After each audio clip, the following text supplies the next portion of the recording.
Et il faut dire qu'au Bénin, la question de l'usage des technologies est quand même une question sur laquelle il y a encore beaucoup de travail à faire. Tout le monde n'a pas accès à Internet, l'infrastructure n'est pas encore partout. Et il faut aussi regarder que on n'a pas accès aux mêmes technologies quand on est en ville, où on peut avoir la fibre, on peut avoir la 4G, que quand on est dans une zone rurale. Et donc de ce point de vue, il y a un gap technologique qui se crée par rapport à l'accès à ces technologies, mais aussi par rapport à la fourniture de services. Les télécommunications participent au développement de certaines couches socio-professionnelles. Elles les aident à mieux faire leur boulot. On a accès aux plateformes de messagerie, de email. On a accès à de la data pour aller sur Facebook, sur WhatsApp. Donc oui, ça participe au développement de ce point de vue. La vraie question, c'est est-ce que ça participe au développement inclusif? Non. Que s'il y a une fracture numérique, il y a des services qu'on ne peut pas apporter aux populations, mais qui ne peuvent être apportés aujourd'hui qu'au moyen du numérique. Si en zone rurale, je n'ai pas accès à la 3G ou à la 4G de très bonne qualité, je ne peux pas assister par exemple un agriculteur à distance. Un mec qui est à Dali ne peut pas avoir accès à Internet pour acheter des services sur ma plateforme en ligne.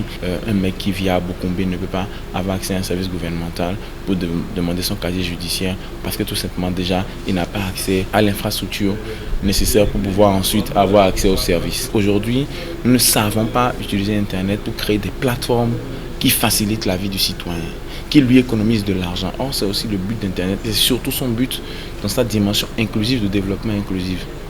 Nous pouvons faciliter l'éducation dans les écoles en mettant Internet dans toutes les écoles, en donnant Internet aux étudiants. Et ça, ce n'est pas encore une réalité. On peut assister des personnes qui sont dans les hôpitaux en donnant un dossier médical du patient accessible partout, de n'importe où et chez n'importe quel professionnel. Et ces usages-là n'existent pas encore. Si les gens n'ont pas Internet, on ne peut pas leur apporter des services numériques.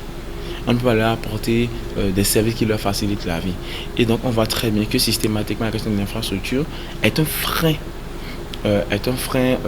à la fourniture de services qui peut aider et améliorer la vie du citoyen et donc amener au développement inclusif. Et quand je parle de la question de l'infrastructure, il ne faut pas juste se cantonner à Internet. Il faut une infrastructure de télécommunication, mais il faut une infrastructure d'hébergement de données.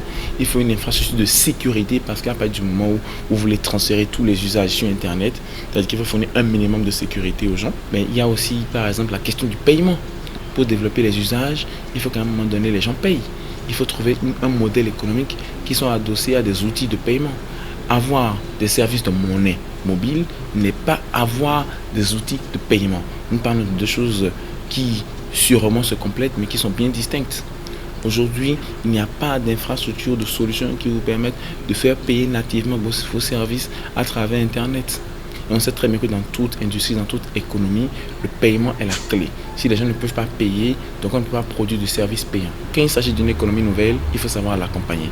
Si nous sommes conscients que le développement d'un pays, la création d'emplois peut passer par le numérique et qu'il offre une nouvelle chance de développement, il faut que les pouvoirs publics accompagnent ceux qui produisent des services, qui sont de potentiels employeurs, mais qui sont de potentiels facilitateurs de la vie pour les citoyens, de les accompagner dans la production de services.